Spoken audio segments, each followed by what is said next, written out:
Hi, mi gente. My name is Eliana Reyes, and you are watching the Todo Latino show on Todo Wafi.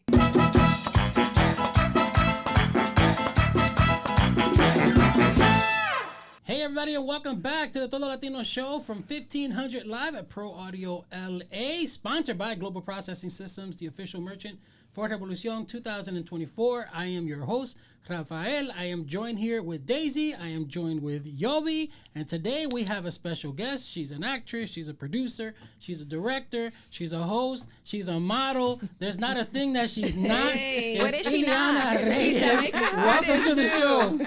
Gracias. Welcome. Thank you. And the list goes on. She's got more teacher. stuff. She's She's got an more stuff. MUA too. Amazing. Look I at her couldn't fit it on makeup. here. She's gonna be tough for like an Oscar speech. I know. She's like, I want to thank all of the different areas that helped me get here. And it's all the gonna have, different like, careers yeah. that helped me become Of the many who I hats. am. Yes. Welcome, That's crazy. Eliana. Gracias. All right, so happy we to be here, always guys. start the show with an origin story. What is yours? What is your origin story? Oh my God! Like, how deep do you want? How deep is this origin How much story? time do we have? Listen, man, Nicolas Cage remembers when he was in the womb. So if you can go that far, let's go. Well, I was born in Washington Heights, New York. When I was very young, I was probably like 3. We moved to Puerto Rico. My mother's Puerto Rican, my father's Dominican. And I lived in Puerto Rico until I was like 15. And then every summer I would be in Dominican Republic. And then I did 3rd and I believe 5th grade in Dominican Republic. Wow. So I was always back and forth between Puerto Rico and Dominican Republic until I was like well into high school. And obviously I knew New York, but to me, the United States was like Miami, Chicago, New York. That was Did it. you learn Yeah. English out there? Yeah. Yeah, okay. Yeah. So we, in Puerto Rico, is required to learn English. And then cable. Is it? I did Yeah. not know I that. didn't know that. Yeah, it's a school requirement. So you're required to learn English. I mean, it's the... Because your English is very well spoken, it's so the- I was like 15 years old too. No, yeah. I'm like 100% bilingual. I speak well in both languages, but it's because in Puerto Rico we had to learn English. Plus we had cable, and at home, mommy spoke Spanish and English. But then I also needed to learn. I need to speak Spanish, and I need to study Spanish. And then when we moved to the Midwest, we moved to Minneapolis, and that's where I finished high school and I did college. And then I fought really hard to stay connected to my culture and keep my Spanish, just because it wasn't like I moved to New York or Miami or Chicago. It was Minneapolis. So like it was like, si yo no me agarro, like lo voy a perder, you know what I'm saying? Especially because out there was no Latinos that looked like me. So everybody just thought I was a mixed black American girl. Yeah. And so I really held on to it, and now I went from the Caribbean from the East, the Caribbean, back to the East, to the Midwest, to the West. Okay. Explain to me Sounds Minneapolis. like a song. How did you go to Minneapolis? Like, not many people will go there. It's cold as shit. Right. Well, it's not cold all year long. Summers in Minneapolis are absolutely beautiful. Yeah, but that's like 2 months. I know, it's like 3 months of the year. If it's a good year, if La Niña's not acting up. Hey. But so basically it was when it all goes back to my father going to prison, and there's just like a lot of things happen at the same time. And my stepfather at the time, he had a daughter. She's now passed, my stepsister. She had a really rare condition. So he used to travel from Puerto Rico to Mayo Clinic in Minnesota to get her treatment. So that's how we even found out about Minnesota. And my mother used to work for the airline, so she would go with him. And then it just got to a point where things got really, just everything hit the fan, and I was just told, like, no, vamos para Minnesota. And I was like, what's Minnesota? I just looked up the weather there. And I looked it up, and I was like, this shit's right next to It's Canada. 41 It's degrees under right Canada. now. Like, what is this? That's crazy. When I was talking about the weather, I wasn't joking. You weren't It's joking. I was like, 41 let me look it up right but now. that's warm. I guarantee you, if you go to Minneapolis right now, there's people jogging around the lakes in shorts, because They're used 40 to it. degrees is amazing. It's nice because to you them. spend the whole winter in 20 below, 30 below weather. I mean, I used to go out with my friends in college, and it would be like 30, 40 below with like open-toe shoes. Are you and one a of the ones that falda. makes fun of us for exaggerating when it's raining? Not anymore. Not anymore, because I've been in LA now almost 3 years. And my last year in Minneapolis, I was recovering from back surgery, so I wasn't outside at all in the winter. So I lost completely lost my tolerance for the cold. So now when it's 40 here, I'm wearing a bubble coat. And my mother makes fun of me. She's like, entonces con ese coat puesto. Oh my God. Yeah, I was like, Ma, you don't understand. Like, thin. this desert cold is different. You know what I'm it saying? is different. It's different. And I live by the Hollywood Hills. So, No, like, people that are little calling breeze- off of work when it's raining out here. They're like, well, I can't go in today. Yo, the other day, it was like, it dropped to like, what, 30, 40 degrees at night? And I could smell the snow cap. Like, I could smell it in the air. I was like, this just smells like Minnesota. Like, this one, nadie me diga que it doesn't get cold in LA. It does. I you know? think it you gets made a cold. post out of it too. Yeah, I was like, Everybody keeps blaming me. They're like, "Oh, you came from New Jersey, and since then, all of a sudden, it got really cold." And I'm like, "They're like, you brought New Jersey with you." They're like, "Go back." I'm like, nah, the Earth, Mother Earth is just mad at us. My mother was telling me the other day how it went up to almost 70-some degrees in Minneapolis. "That's crazy." Mm-hmm. I mean, that's the way. Miami's like that too. My mom is like, she's dealing with like, and they're not built Weird for that. stuff. Yeah. They're not built for that. They don't have like the the super heating and. I mean, now they're probably building the houses with that, but older houses? Yeah, no, the pipes, the like houses, like in Miami, they're not insulated just like Yeah. here. So it's like you can't withhold those drastic. They're temperatures. meant to withstand hurricanes, not the snow or anything like that. I know, It's right? insane. Yeah. All right, so at what point in your childhood did you get sparked for like a love of storytelling? Ooh. I think I was born with it, to be honest. I have memories from being very young, like I'm talking toddler young, where I would just like make up scenes in my mind. And Really? as soon as I learned how to write, I was always writing stuff. I actually used to get in trouble because I would write everywhere. Like one time I wrote in my mom's car, like I would just write. My kids have done that. Like I literally, it's like if I have a thought, if I have a whatever, I have to write it.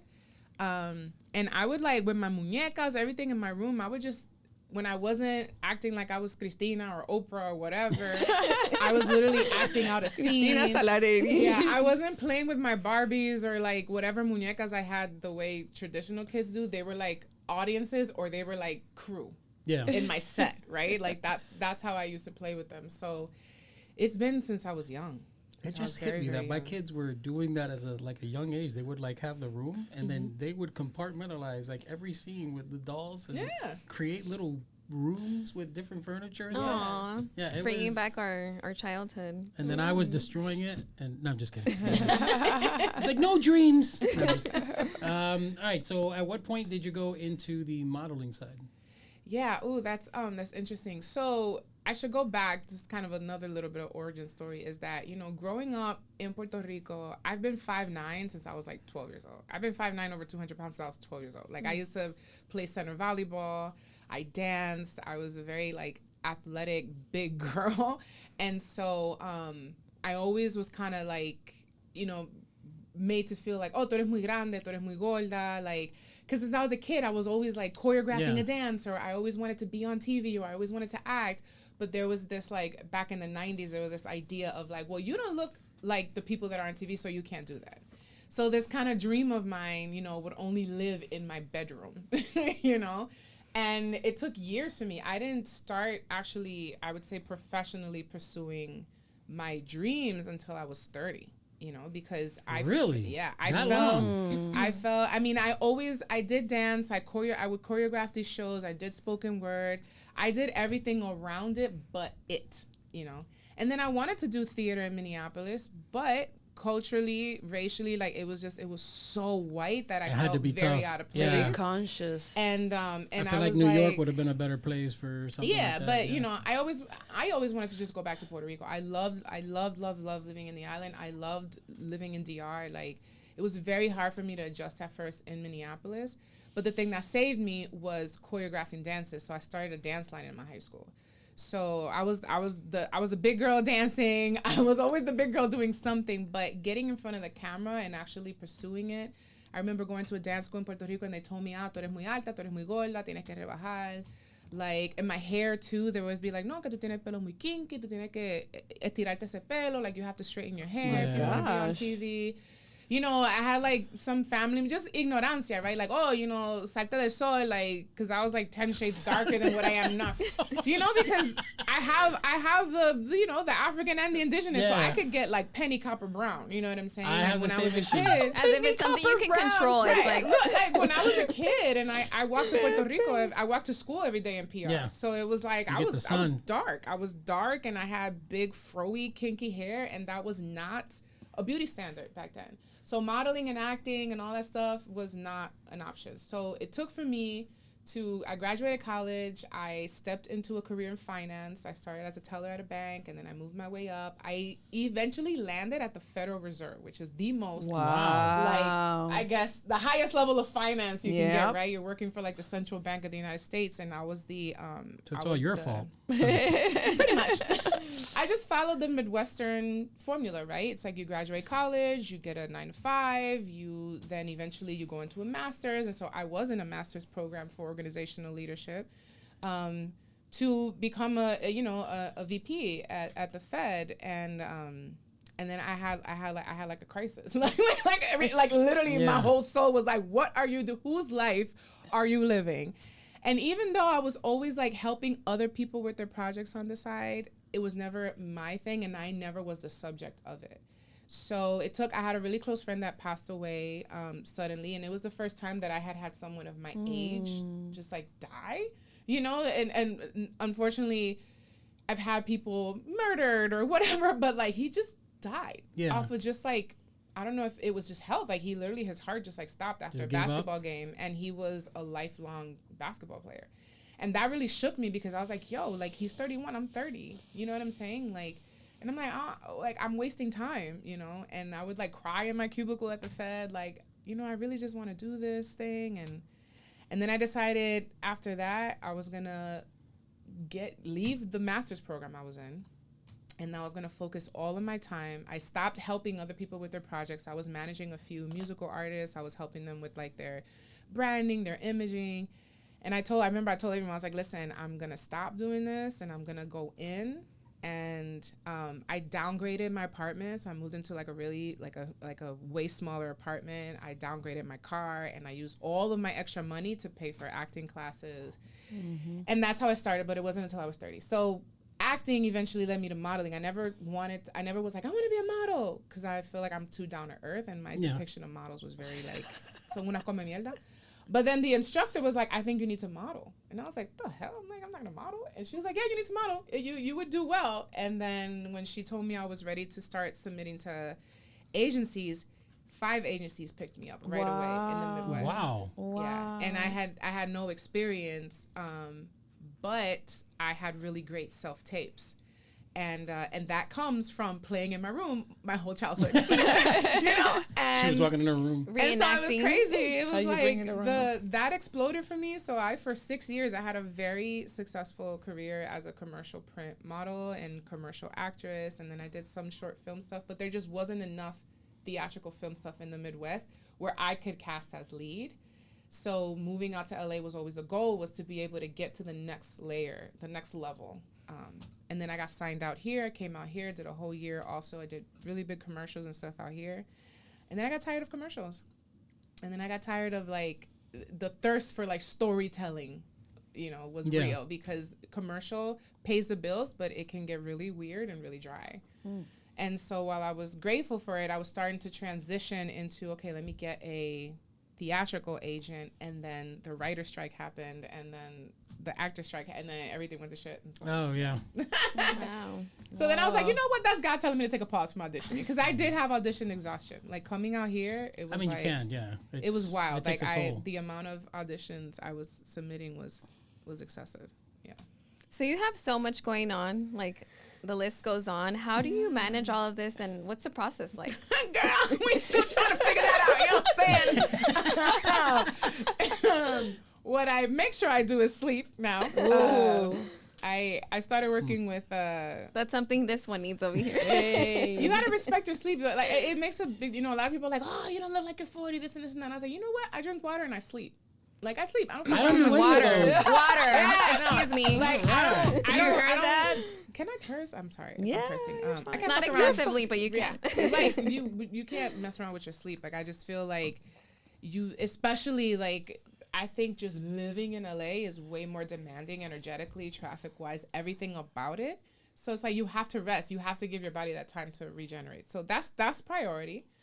But I've been the last year and a half, I've just been like addressing what's right in front of me, you know, and it's not the ideal way to do things, but ever since I took on the show running producer job at LATV, that actually kind of implemented a little more structure for me. And so now I know, okay, you know, por la mañana, I wake up, I do my journaling or my yoga or my workout, whatever I choose to do that day. I don't do well with structure. So I don't say every day at 8 I'm going to do it. I can't, because I won't do it. I'll rebel against my own self.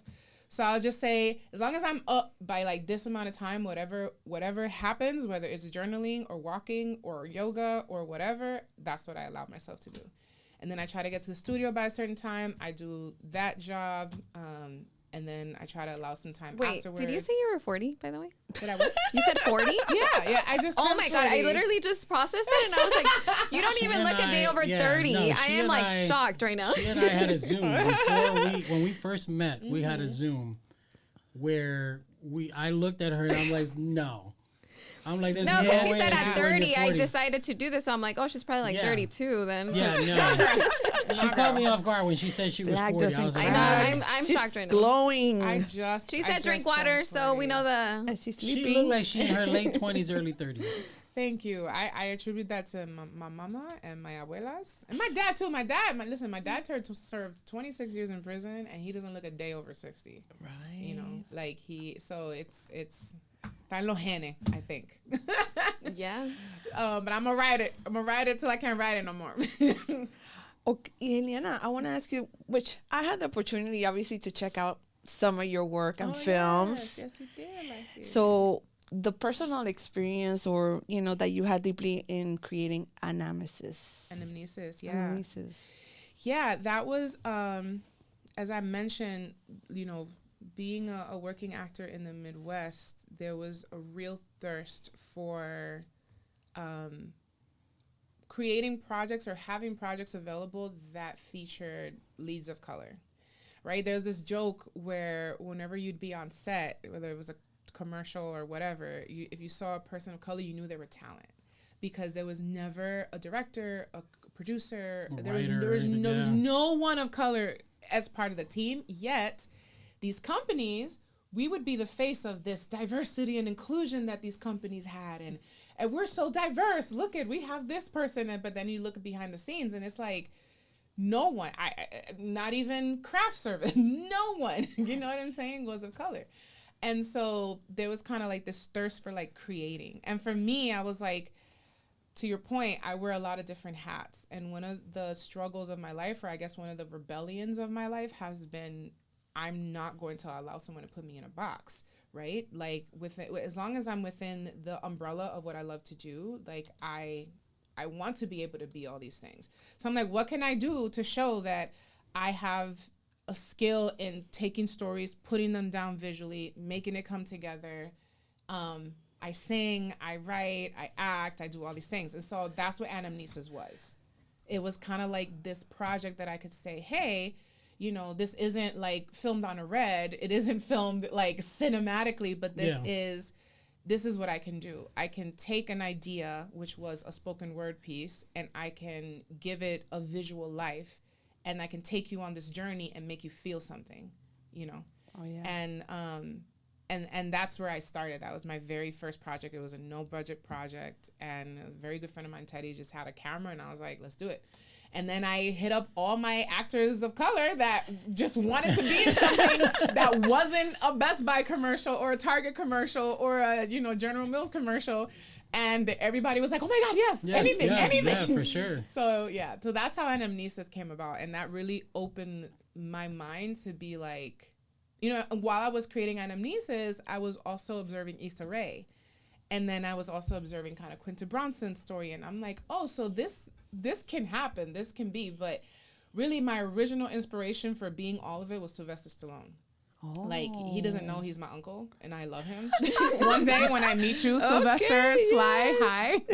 He's got an interesting story. I have to meet you Yeah. because since I was young, I was obsessed with the story movies, with the Rocky movies. Yes. And what I loved the most about them was not just like the storyline or whatever, but really was the fact that I knew that he had written it. I knew that they didn't want him to be the lead. And he was like, nah, I'm going to be the lead.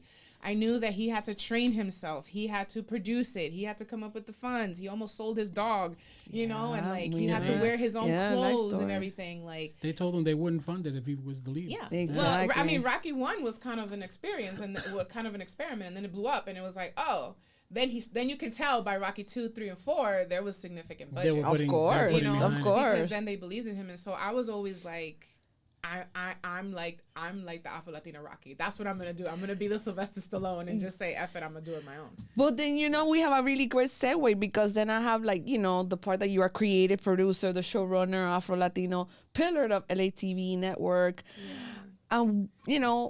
I've been part of that storytelling showcase, series that you have created. And I'm so amazing that you have done so many great things. But you have been bringing also the community within the LA area, bringing Afro-Latino voices. Tell us, what are your goals? What do you want to see? Because, Yeah, landing there, I didn't know it was going to be such a full circle moment in life, because moving to Minnesota from the Caribbean, in the Caribbean and in New York, it was like, Afro-Latino, it doesn't matter because todos somos dominicanos, puertorriqueños, venezolanos, whatever, right? We're just like, tú eres más negrita que yo, o tú tienes el pelo más kinky que yo, whatever. Still not the greatest terms, but we're still a community. You step out of the coastal cities and you go to the middle of the United States, identity and culture is a big deal. It's a big deal. And I remember in high school walking into the lunchroom and being like, okay, los blanquitos están allá, los asiáticos están allá. Estos latinos son como like, but they're kind of acting more like white people. And then there's the black community. And I remember to this day, he's my friend Zarek. He was like, yo, I don't know why you talk the way you talk, because I had a thicker accent. He was like, but you're one of us. You got to come sit with us. And I really was kind of like, like embracing my blackness outside of what I already knew it was in the Caribbean, but what that meant in the United States. Then you face the treatment of because of the way you look. In a place as like the Midwest, it doesn't matter how black, what variation of black, if you're Latino black, if you're Asian black, whatever, if you are any variation of black, you are going to feel the discrimination. You're going to feel the systematic, the personal, and the paperback test. Yeah, or you're gonna experience also in corporate, right? The microaggressions. And so I lived that, right? Like I'm part of the community that knows George Floyd. I'm part of the community that knows Philando Castillo. Like, we were all people of color in the places like Minnesota. We all moved together. So it doesn't matter that my roots are Caribbean black roots, right?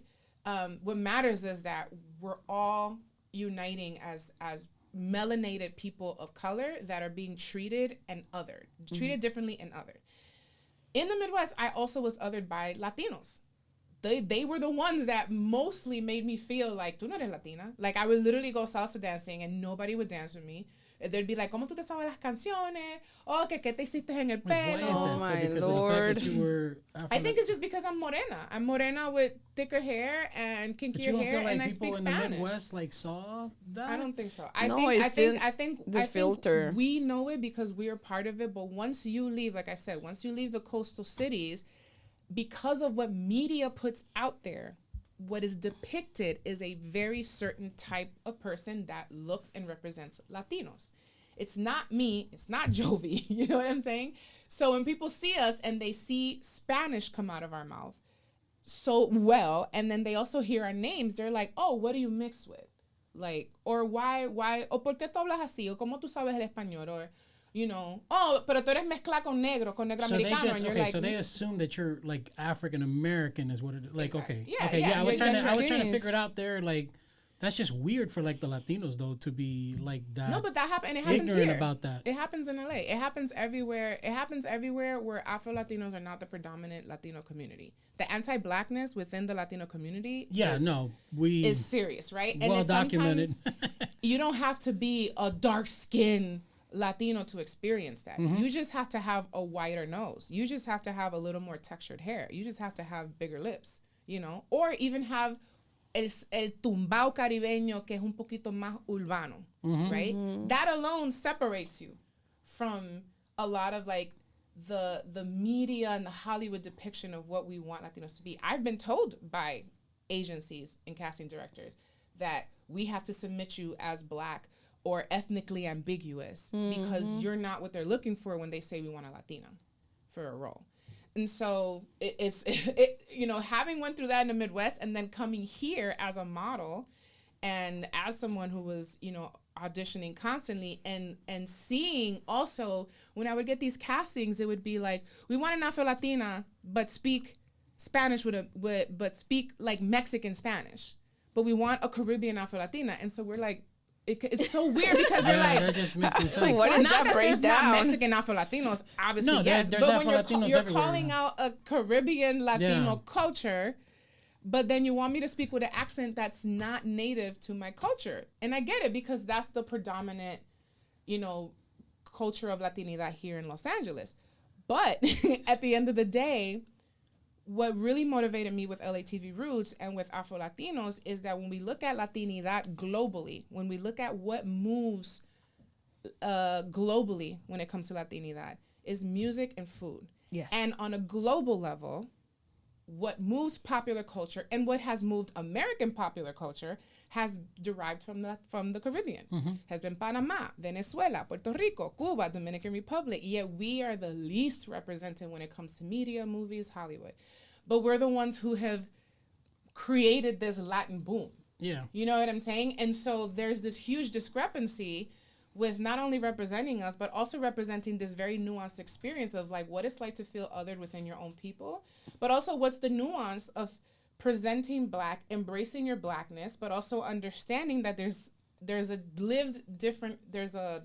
difference in your lived experience in America when it comes to the African American experience, right? Because at the end of the day, diasporically, we're all Black, right? But the African American community has a very distinct history with the United States. Exactly. That's very specific to them and what happened to them and how this country was built, you know?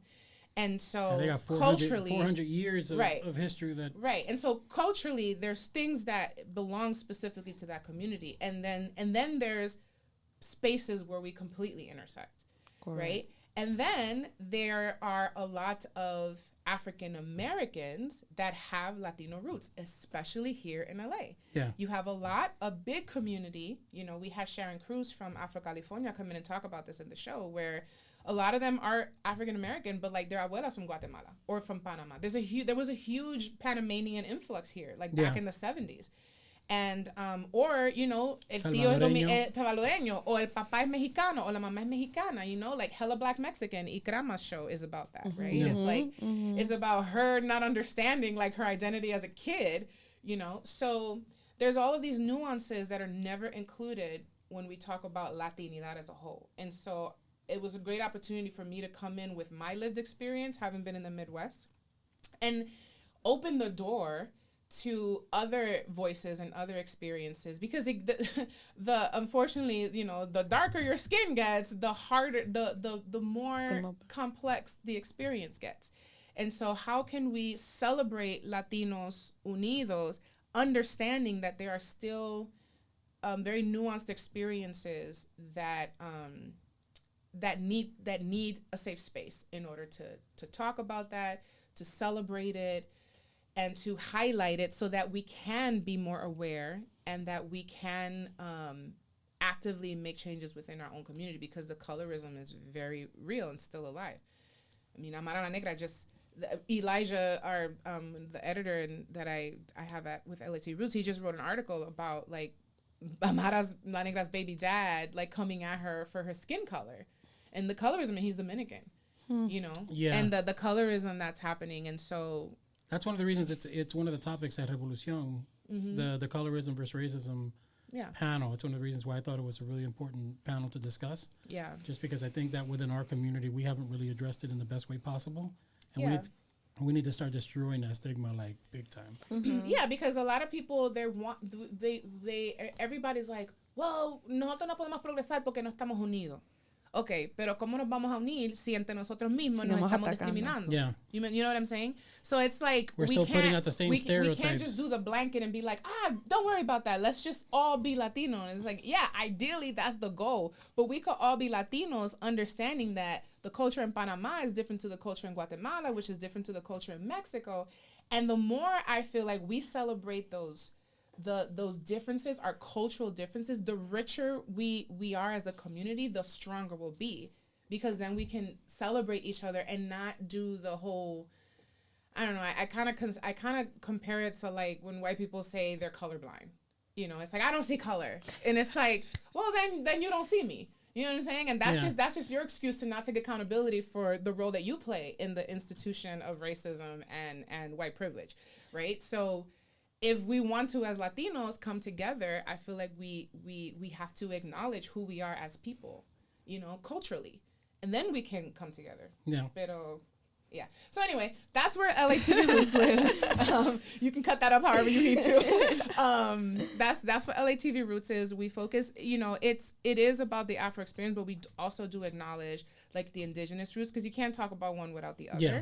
And I think that there's a common misconception. It's like, oh, if you're celebrating Afro-Latinidad, then you're not acknowledging your indigenousness, or you're not acknowledging your Spaniard. And I'm like, this happened a lot in Gabriel and Andy's post that went viral. Yeah, when they were, that it shows that pretty much after 4 years, nothing really much has changed. And so to me, it's like, it's like the Black Lives Matter movement, right? It's not saying that nothing else matters. It's just saying like right now in this space, we choose to focus on this because this is what's least recognized. When you think about, you know, Latinos, we're more likely to recognize our Hispanidad and our, you know, indigenous roots than we are to acknowledge our African ancestry, you know?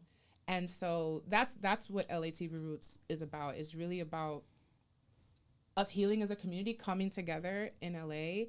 And now it's growing. It's gotten way bigger than I ever anticipated. But it's about amplifying the voices of Latinos of color. Yeah.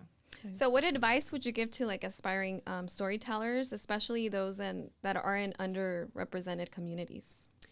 I think, what advice would I give?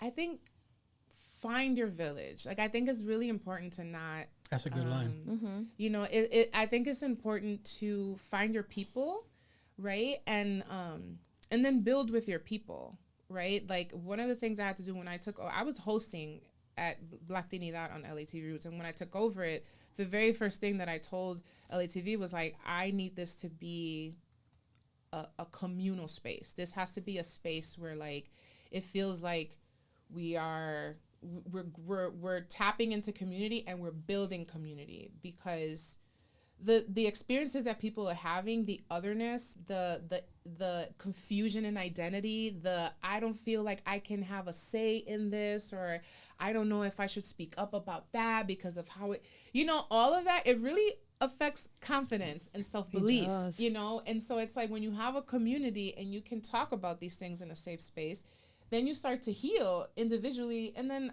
I think that healing spreads through osmosis, you know? And then once you address it in your community level, then it can propagate from there. So I think the very first thing is to find your people, find your village, you know, and then let that kind of flourish and grow organically. And that goes along pretty much also with social justice or women's rights and having these conversations. Yeah. This, as you know, women's rights, there's so many topics that it's like when you get into these intersections, there's an added layer of complexity. You know, like for Women's History Month, we talked about when we say Latinas, or when we give these film funds to Latinas, or when we give grants to Latinas, and then you see all the Latinas, and then there's no Black Latina on there. You know, it's like, how can we as a community say, hey, las Latinas son así, right? Like it's a way wider spectrum, right, than what a lot of times is depicted, than who is selected for a lot of these funds and grants. And then also, you know, as a Latina, when I'm submitting for something, right, let's say we're giving of money for this. Okay, so I fall into both Black and Latina. And so if you have a Latina that is like stereotypically looking Latina, and then you have a Black person, right, who's African American or whatever variation of Black, then I don't fit in neither one of those, because you only got one spot for each variation that you're looking for, you know? So it that's why these conversations need to be had, because then you start to, through conversation, you start to realize like, oh, I'm not the only one going through this. Oh, snap. Like, you and I had a long conversation once about just like, and we're like, wow, like there's like a whole, everything can be done off of just one topic, you know? And that's what overwhelms me the most about programming for LATV Roots. I agree with that, because we were actually talking about it in one of the shows where I think it was Jeff Bezos and his fiance were giving out money, and the money went to Eva Longoria, who does great work. I'm not knocking that, but it goes to your point of what you're saying, like only specific What type of Latina? ones, like that money didn't go to a specific Latina that was, you know, Afro-Latino or that descent, you know what I'm saying? So it's just interesting. And that was like a lot. It wasn't like a little bit of money. It was like millions. This is what I'm saying, right? It's like, is the problem that Eva got it? No. Is this huge chunk of money that went to this one person. That's what I meant. So that like, they can like clean their hands and say, we're serving Latinos. Yeah. When really they could have done 5-10 million grants. That's what I'm and saying. given it to 10 different, you know, and it's the same thing as the Oscar speech. Like, it's like, why are we doing things at because that's what sustains this gatekeeping of like, you can only get access to these things when you reach a certain level. If you really want to create access, break that $400 million up and do 10 million $10 million films. Exactly. Who was it that said it in the Oscars? The American. The last he made the movie repair for shop. The last repair shop. Yeah, and he had mentioned in there. He's not like the last repair shop. It was American. Wasn't it American? Oh my God. Yeah, now we'll go back to it. What's his name? But it was in the Oscars. He gave the speech and he was dead on. And when I listened to that speech, I posted it right away on my story. Because I was like... it's the last repair shop. No, it's the last repair shop, yeah. It was the last repair shop. I thought it was the American... Yeah, his whole thing was like what I always thought was like, you're willing to risk a $200 million movie. You've flopped on Marvel like how many times? You're betting so high. Disney has flopped on movies how many times? And it's like he's saying, like, you can take those 400 or those $256 million and separate them into like 10... $20 million that would have been movies. a great idea, actually. Yep, for different people, and they won't. And here's the thing, right? When you come from guerrilla independent filmmaking, where you have to be the editor, the producer, the filmmaker, you know what I could do? Preach. You give me $100,000. I'd spend it all on crafties. If you give me $100,000, yo te voy a producir a ti. Mira, algo a nivel Marvel. Because we are resourceful people. Yeah. Exactly. You know what I'm saying? We're resourceful people, and we don't have to pay to go get these ideas thought out. Most of us already have the ideas. They're already written. They're already in treatment. They're ready to go. We just need money to pay people so that we can get the economy of filmmaking going. It's crazy. I saw the movies that made us on Netflix one time, and they were showing how they got the concepts for a lot of the movies. And it's apparently writers send in a whole bunch of scripts, and they put them in boxes, and they just leave them in boxes. Read them. Oh yeah, that's and then when it's time to WB. find a concept for a movie, they'll go digging through these boxes that were sitting there for years. So are they stealing ideas? Decades. Or No, they're not stealing they're it, using their... But they're like, because they got to contact the person. They but bought it. Yeah. Those scripts are just sitting there, Right. like the thought, and it's just. Or you have writers' rooms, right? Like, you know how much a lot of money goes into writers' rooms, so that these scripts can be further developed and whatever. And when you have, and it happens to be that people of color, because we haven't had access to resources, we do it all. You know what I'm saying? So 10 million, 5 million, 1 million can go a very long way. I'm like, give me $500,000. Creators of color, right? So I mean, I it's take 200,000. I'm like, like, a quarter. I'm like, man, I'm about to these do a dudes, like, project in Mexico, and I know it's gonna cost $55,000, and I'm like, no, give me those 100,000. I'll turn around. I'm and I'll good with double that. Yeah. Well, you know, I also, one of the things with the Oscars too, like one film that didn't get nominated that I loved, that was independent, that was a $16 million considered low budget film, was Iron Claw. You know, and there was no mention of it, no anything, and I'm like, this is a perfect example of like, this is a really well. Oh, that's with thought Zac out- Efron. Yeah, and he had to completely transform himself. It was Yeah. uncomfortable to look at him. Like, look, his veins were gonna pop out at one point, and all the tanning and stuff. But this is a very like That's a rich sad story, though. It's sad, but it's a very well put together. I know. I grew up film. watching them, so And the and Von I'm Erichs, like, yeah. there was no mention of this at all. You know, I think it might be next year's though. I think what happened was they weren't in theaters yet or something like that. I don't know what the. It seems premise like was. they're a little bit It behind, might yeah. be, but I think it's just not. If it doesn't get mentioned next year, that's I know. a problem I'm because hoping. I'm hoping it does. He should because I'm definitely like, get like a supporting actor nomination and so Yeah. forth. If he doesn't go for me, you know, for Yeah. because that was a strong. I agree with you. But I he's was been very putting out. You know, surprised. we're not talking about Latino actors here, but he's amazing. I mean, Well, they were making fun of him. They were saying his face changed, but was it for the character? I don't know.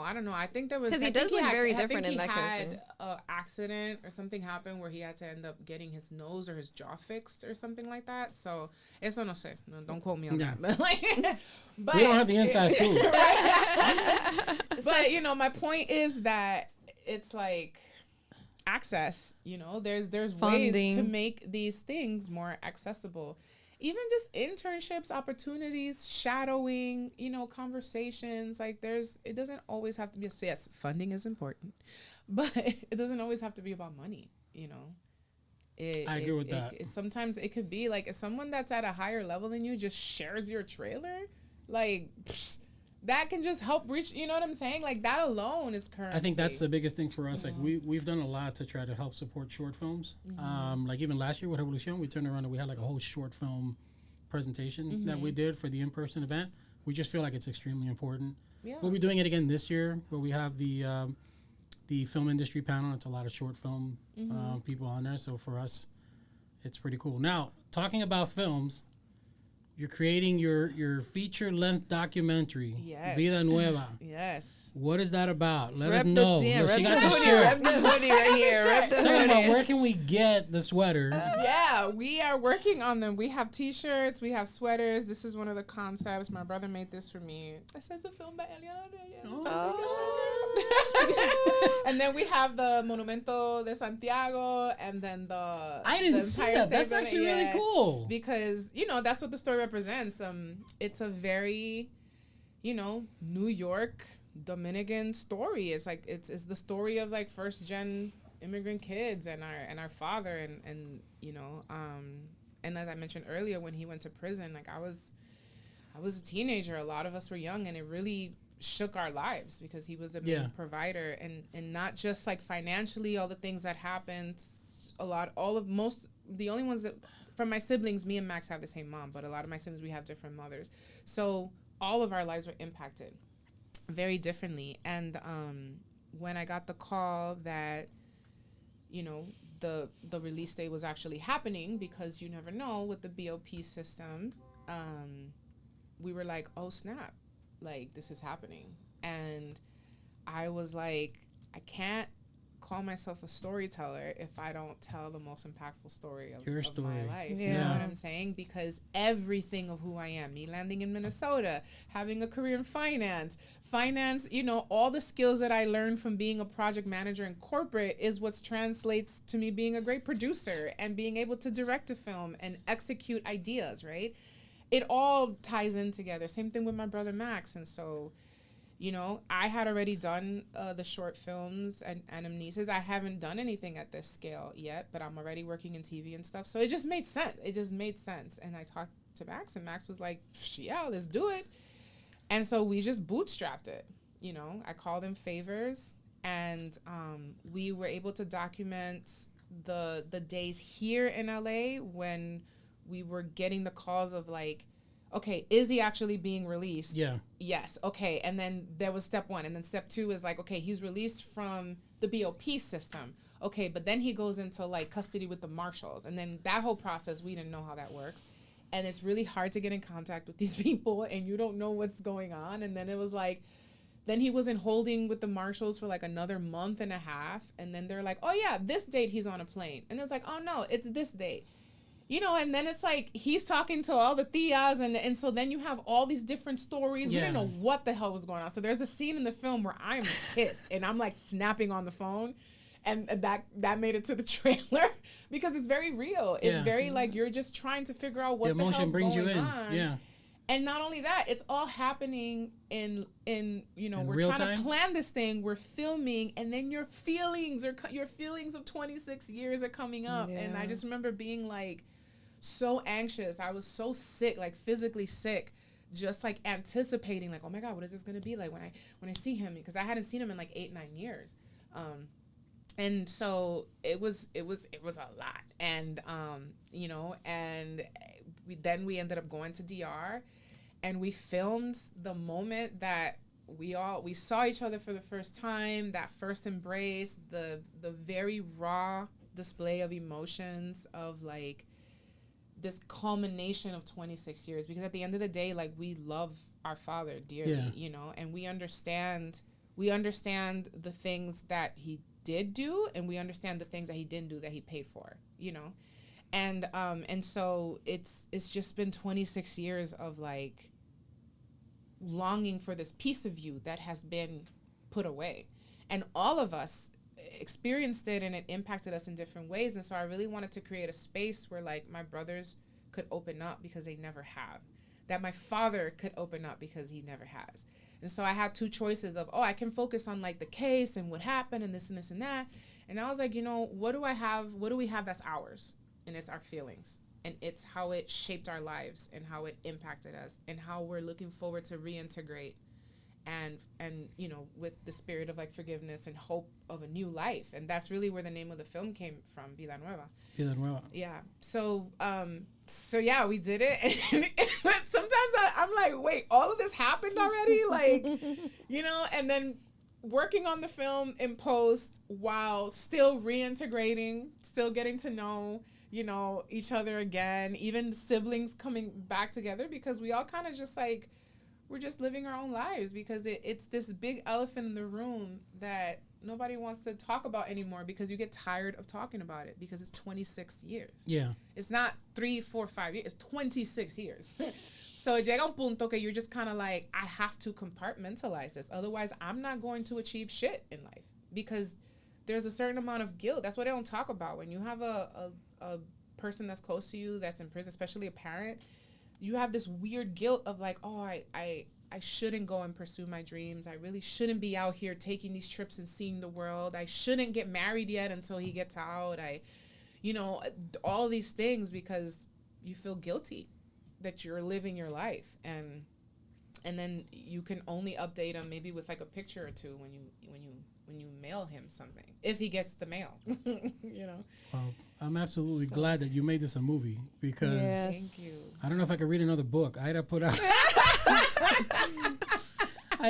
Her Legitimate Kid. Yeah. And I read that full book, and I never listened read. to it. Yeah, I listened to it. I can't. I'm glad she put out a movie for Vida Nueva, because if you put out a book, I'm just gonna go back to the movie. No. Yeah, no. You know, the thing is, when you create, and you are, you know, I'm audacious, right? In the sense that, like, I didn't go to film school. I didn't, you know, I don't have this, like, film training that they say you have to break into the industry. But I do know I have these talents and this skill. And I've had it since I was very young. And it's within me. So when you create from that place, you have to create with, like, what you know and what you understand and what you have access to. And so what I know about me is that my favorite way of learning or hearing stories is documentary stuff. Yeah. You know? And I watch a documentary about anything, like waves, animals, but like I love it. I was watching one on T-Rex yesterday. So. Yeah, no, I absolutely, I'm like, okay, esto va a ser el estilo documental. Now, me being who I am, I'm like, I don't want to put this in a box. So I left it at an experimental documentary. Yeah. Because there are non-traditional parts about it, right? It's not journalistic. It's not observational because a story is being curated, right? I didn't want to deal with the legal and archival piece of like a journalistic, like I knew I didn't have money or resources for that. Hopefully if somebody wants to pick this up and tell the story of the case, you know, that's a whole other thing, you know. Lali, how about Jeff that? Bezos. Right? Like you put some money behind it, but again, what do we have that's ours? And also what do we need as a family to heal? Because all of my siblings are creative. So that's one of the cool things about the film is that we made an album, we made a soundtrack, and every single one of us has a track. Oh, that's cool. Yeah, so I have a balada on there that I wrote. Christian has a mambo, a merengue that he wrote. Sebastian has a dembow that he wrote. Max has his, it's like an R&B track that he wrote. And then we brought in one of my best friends, Lady Midnight, and she did a track, which is the track on the trailer. We have Jay Valera from New York doing the chorus on Max's song. So we were just like, we're gonna heal through putting this together and like using the thing that sustained us, right? Because music really sustained Christian and sustained Sebastian. Max has been in music and entertainment, the business side for years, and I've been storytelling since I was a kid. So this is really an opportunity for my family to heal and come together and just have something on paper, right, that we did.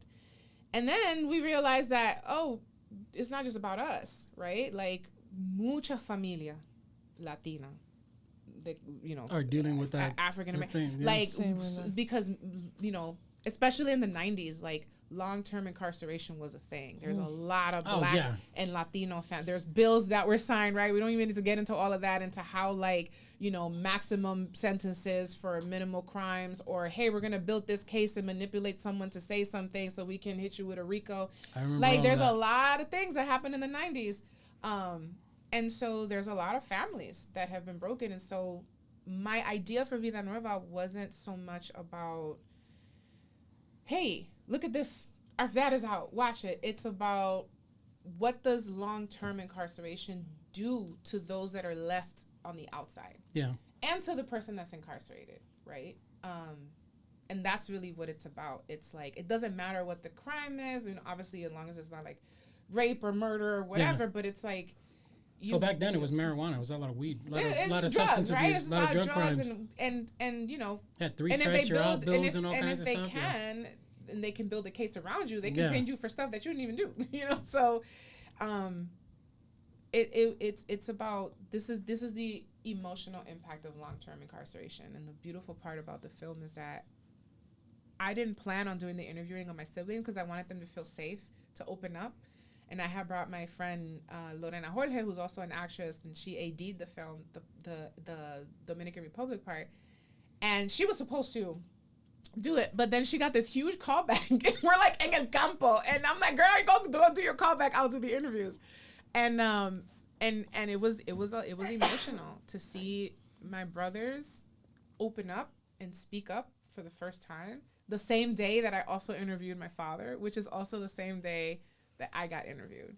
Oh wow! And so I just said this at my event on last Friday. I'm like, I look a hot ass mess in this documentary because my interview was the last. It was like golden hour. The sun was setting. Y desde la mañana, yo estaba entrevistando a Papi, a Max, a Sebastian, a Christian, and we're in Mama's land. Like, we're at her property. My grandmother who had passed, and I really believe that her spirit was there with us.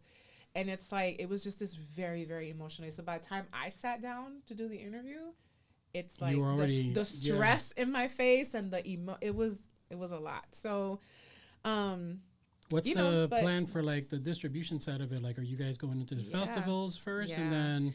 Yeah, we talked about it, and you're just kind of like, we want we want people to see it, and I think it's a challenge for us too to go into the film festival and say, hey, we made this, and we did it really with lo chelito que teníamos en el bolsillo, because we really just started a GoFundMe campaign. And I just submitted to some work in progress funds, because in my mind I was like, I'm gonna make this regardless. Like, if I had to go and film on my iPhone Pro Max 15, that's what I would have done, because the story was gonna get told regardless.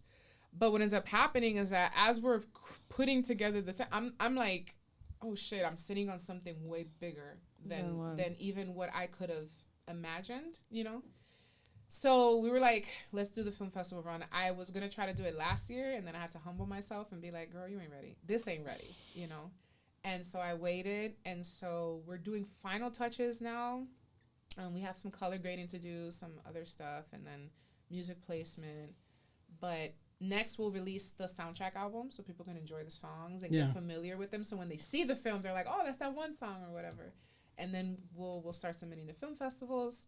And hopefully, you know, we get acquisition, like some, you know, Netflix, Amazon, Prime, Peacock, somebody, right? We're hoping to get it, because I do think now that when I watched the trailer and I'm seeing the version of the film that I have now, I was telling Max, I was like, you know, we are really sitting on something very unique and different, because we're addressing immigration also from the perspective of the Dominican community, which we don't hear at all, really.